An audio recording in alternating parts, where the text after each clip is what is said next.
Assalamualaikum warahmatullahi wabarakatuh. Waalaikumsalam warahmatullahi wabarakatuh. Bagaimana kabarnya anak-anak? Alhamdulillah.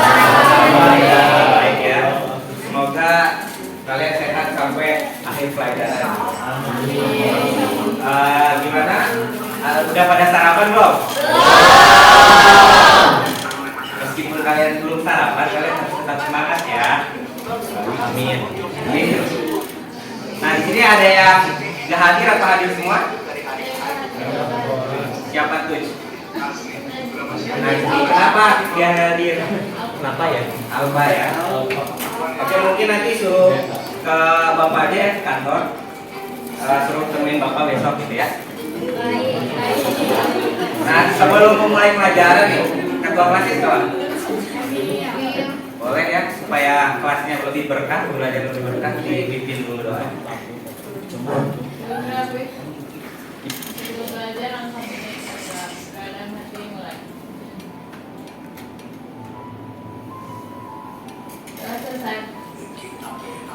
Oke, terima kasih kepada ketua kelas sudah memimpin doa. Nah, sekarang kayaknya kurang lengkap ya kalau kita nggak kenalan dulu gitu ya. Oke, di sini nama aku tertulis di sini. Nadifa Ramadan Saputra. Aku di sini menggantikan Bu Anita yang berhalangan hadir hari ini. Ya. Untuk materi kali ini adalah storyboard. Ada yang tahu storyboard itu apa? Boleh angkat tangan? Nanti dapat door prize. Apa? Sketsa kasar. Hah? Sketsa kasar dari sebuah. Oh ya, sketsa kasar dari sebuah video atau animasi ya. Betul, ada yang mau nambahin lagi? Udah, oh boleh? Oke, benar. Ada lagi? Udah ya, mungkin kita ke next slide aja ya. Kebaca nggak? Setengah ya? Oke, menurut Jubil, Enterprise dalam buku 30 bisnis berbasis ide bagi siapapun, buku keluaran tahun 2010. Secara sederhana, storyboard adalah papan cerita, namun dalam arti luas, storyboard adalah rangkaian sketsa gambar yang digunakan untuk menggambarkan alur cerita. Dilansir dari Merriam-Webster, storyboard merupakan sketsa yang disusun secara berurutan menggambarkan perubahan penting dari adegan dan aksi dalam pengambilan gambar. Biasanya storyboard digunakan dalam film atau acara lainnya. Bisa dipahami? Bisa. Kita next ya. Oke, fungsi storyboard. Ada nggak? Udah di-share belum PPT-nya? Belum. Udah? Oke, mungkin boleh dicek dulu WA grupnya. Udah Bapak share ke WA grupnya. Udah? Ketua kelas? Sebentar ya, ada kendala teknis dari pusat. Tanpa berhati-hati, ruang pendidikan kita belum sepenuhnya. Siapa nih? Dengan Kementerian Pemberdayaan Perempuan dan Perlindungan menunjukkan Radio adanya ini. 742 kasus kekerasan seksual di lingkungan pendidikan. Sebenarnya kabupaten ini berlaku dengan kasus kekerasan seksual.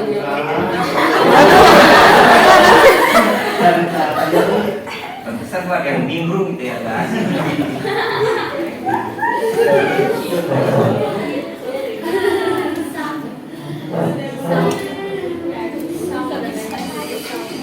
Sedikit ngomong udah baik. Gak di situ udah ada belum? Ini dikat kok satu. Dikat. Hah? Bukti.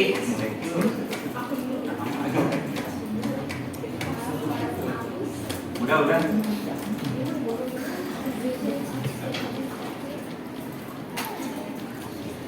Udah di-share? Udah pada pegang? Dibuka dulu dong. Udah dikat dulu ya, nanti kemakan. Udah pada dibuka? Oke, kita lanjut action. Oke. Fungsi storyboard. Boleh dibaca meja nomor 13. Dibaca fungsi storyboard. Udah tahu nama satu-satu kan? Boleh nomor 13 dibaca satu-satu.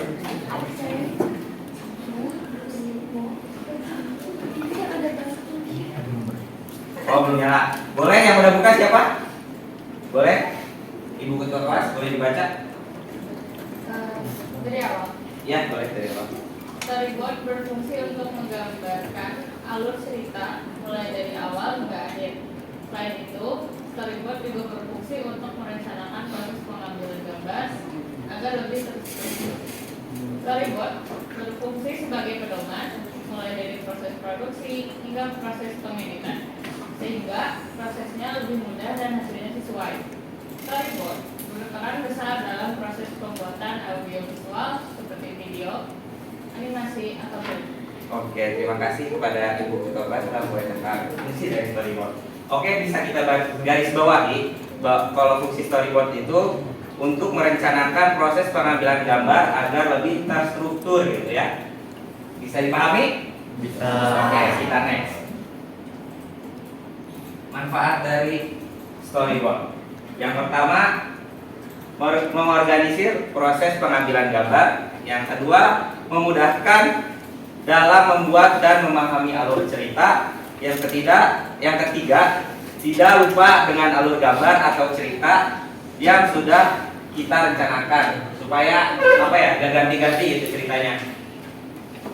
Terus untuk mudah membaca isi cerita secara visual dan dapat mengetahui kesalahan pada bagian awal. Jadi yang nggak sesuai udah gitu, tidak sesuai storyboard boleh direvisi gitu. Mungkin dilanjut aja. Apa lagi? Oke, ini contoh storyboard. Nanti kita buka PDF-nya karena ini nggak kelihatan ya, kecil ya. Nanti kita buka PDF-nya, kita tonton juga videonya sekitar sampai pembukaan aja opening. Ini film Risau yang dibuat oleh tim Bapak untuk melakukan lomba nasional ya. Untuk mengikuti lomba nasional. Kita lihat dulu videonya sebelum ke storyboardnya ya.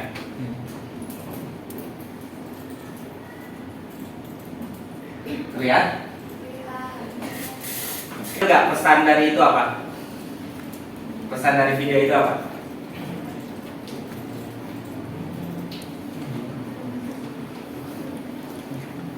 Boleh deh, aku mau nunjuk ya. Bapak mau nunjuk. Meja nomor 20. Coba, siapa meja 20?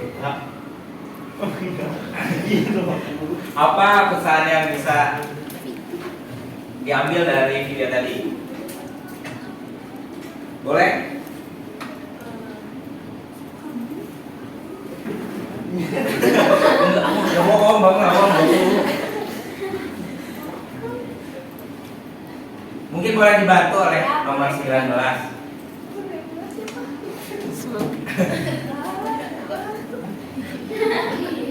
Oke, mungkin ini PR ya buat kalian memahami pesan dari video tadi ya. Nah, sekarang kita lanjut ke storyboard Risau. Bisa diingat ya tadi videonya kayak gimana. Nah, di scene pertama itu ada, kelihatan nggak kurang gede? Nah, storyboard pada bagian pertama pembukaan ya, Wisadawan dengan perasaan bahagia karena dia sudah lulus dari sarjana, karena sudah sekian lama ditunggu-tunggu akhirnya lulus juga. Kan tadi awal-awal senang ya, mindahin topi toga, udah senang lulus. Nah, ini ada visualnya di storyboardnya tentang pemindahan topi toga dari kanan ke kiri, pokoknya kanan ke kiri. Terus memperlihatkan topi toga yang berada di atas buku, menandakan tadi ngelihat ya, ada beberapa buku yang ditumpuk. Nah, itu tuh menandakan bahwa buku adalah sumber ilmu. Terus memunculkan efek visual tentang mahasiswa yang lulus. Mahasiswa menandakan tidak hanya satu orang, tapi banyak ya tadi ya, ada sekian jiwa. Ini ya. Nah, setelah itu aktor terdiam lesu karena sesuai data kelulusan pertahuannya sangat tinggi, berarti perjuangan sebenarnya bukan saat kuliah saja, melainkan melanjutkan ke dunia selanjutnya, yaitu dunia kerja. Nah, di storyboard selanjutnya akhirnya aktor tadi kebingungan ya, garuk-garuk kepala. Nah, garuk-garuk kepala, overthinking dikarenakan data kelulusan tersebut dan bertanya-tanya. Nah, dengan data kelulusan sekian tapi lapangan pekerjaan minim, nah kita harus apa gitu sebagai lulusan sarjana di video tadi ya. Nah, mungkin udah sampai segini kebayang lah ya storyboard tuh kayak gimana. Kalau naskah itu full text biasanya, nulis script biasanya itu naskah. Kalau storyboard pakai visual, itu bedanya. Jadi yang bisa dilihat lah ya, tadi beda sama yang naskah. Mungkin kita lanjut di presentasinya.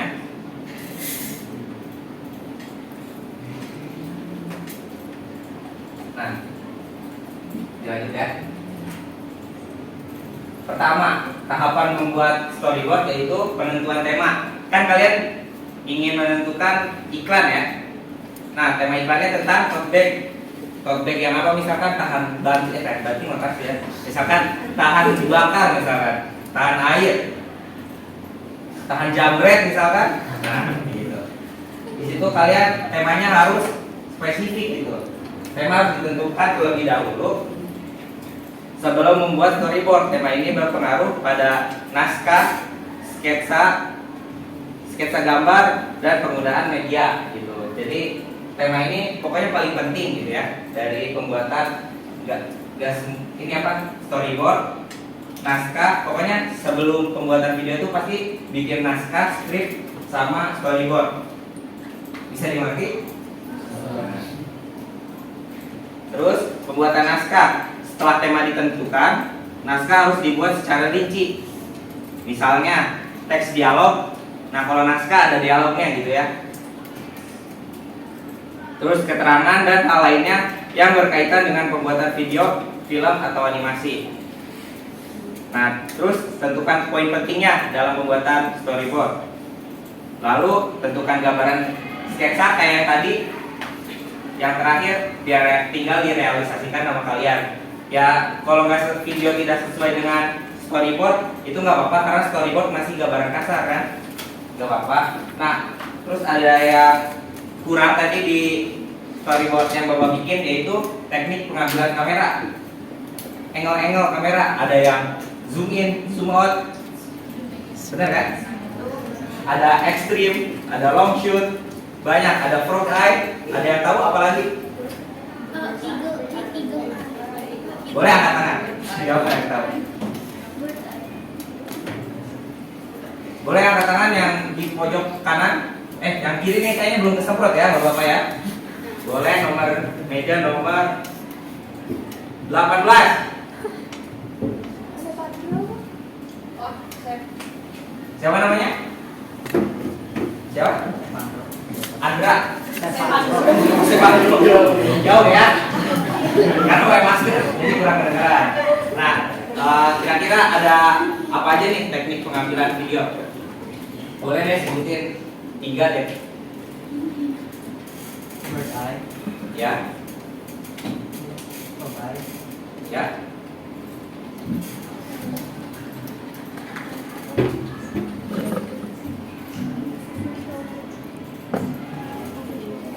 Boleh dibantu?